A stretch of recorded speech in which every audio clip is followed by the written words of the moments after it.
Hey everyone, welcome to Lizzie's Little Library and the Newbery Project. Today's book is the 1987 winner called The Whipping Boy. It was written by Sid Fleischman. My copy is from a little free library, and someone wrote their name inside the front cover. It is actually the same as my mother's maiden name. Same first, same last name. It is not her book. Small world. So I never read this book as a child. I had never actually even heard of it until I started collecting books for this project. Just based on the title and based on what I know of Newbery books in general, I assumed this was going to be a very serious book about a young boy sentenced to bear the prince's whippings. The general plot was correct, but the tone was completely different. And this seems to be the first comedic winner. At least it's the first book that won that I found humor in, so I do have a weird sense of humor, so I'm well aware of that. The basic story is that there is a young prince who has been nicknamed Prince Brat by all of the commoners. He often misbehaves out of boredom and lack of consequences. A boy of approximately the same age, named Jemmy, had been kidnapped, and he serves as Brat's whipping boy. One night, Brat decides he needs an adventure, so he forces Jemmy to run away with him. They almost immediately run into two bandits who are trying to ransom them to the king. Because the prince cannot write, and Jemmy can, they believe the boys are actually each other, and they're trying to confuse everyone with their true identities. The boys eventually escape and meet up with other characters going to a fair. The prince is disheartened at the fair when he learns all the people in the country think he's a brat, and they are all dreading the day he becomes king. The story wraps up with all the characters getting their just rewards. The end. This book was silly and fun. It was a nice break from the normal, very serious Newbery choices, so many of which are quite serious and deal with very upsetting topics and events, both made up and actual history-based. This story never identifies exactly when or where it is set. My best guess is 1600s Paris. The picture of the king looks a lot like Louis XIV. Plus, there is an unnamed river of significance, as well as miles of sewers, which speak to me of the Seine and the catacombs of Paris. Are they catacombs in Paris? Maybe they're just sewers. I'm not sure. They're definitely famous, though. So in the course of the story, and this is a very short book. I read this the same night I read Sarah Plain and Tall. It's under 100 pages. You can read it easily in one afternoon. So in the course of less than 100 pages, Prince Brat does grow up emotionally, and Jemmy starts to question his life prior to joining palace life and whether or not he wants to return to that life.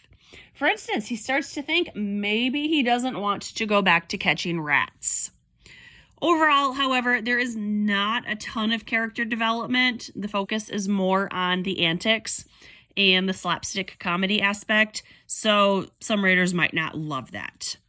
Overall, I enjoyed the book, and I recommend it to struggling readers. It's an easier reading level, and it's funny enough to keep their interest. Plus, the chapters are only 2 to 3 pages each, so readers won't get bogged down by page after page after page without a break. Plus, there's pictures on nearly every chapter has a picture. So 2 parts I want to read. I think this is funny. This is from page 6, where Brat is working with his tutor. And it says, Jemmy, who was obliged to be close at hand for the daily lessons, and he basically just has to stay there. And it says,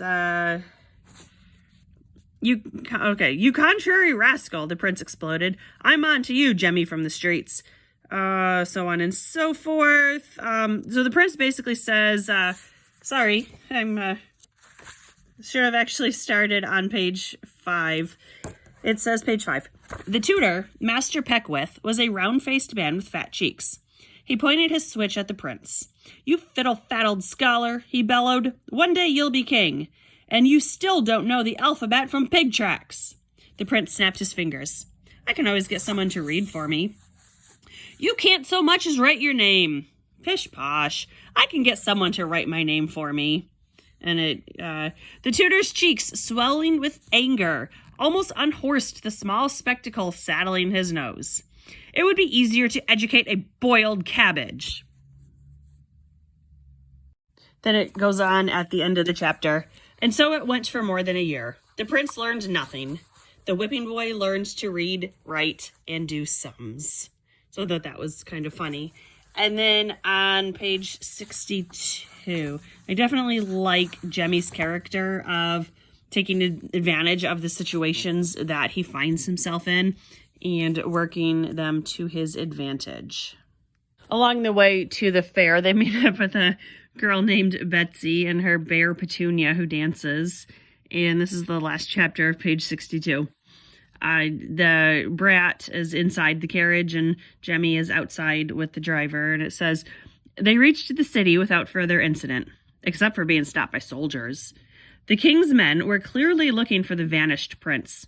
But when a bear poked its head out of the door window, the soldiers stepped back and quickly waved the coach on. So again, I just thought it was funny. It's very unusual for the Newbery. I do wonder if this was more of a lifetime achievement for Sid Fleischman as opposed to this particular book.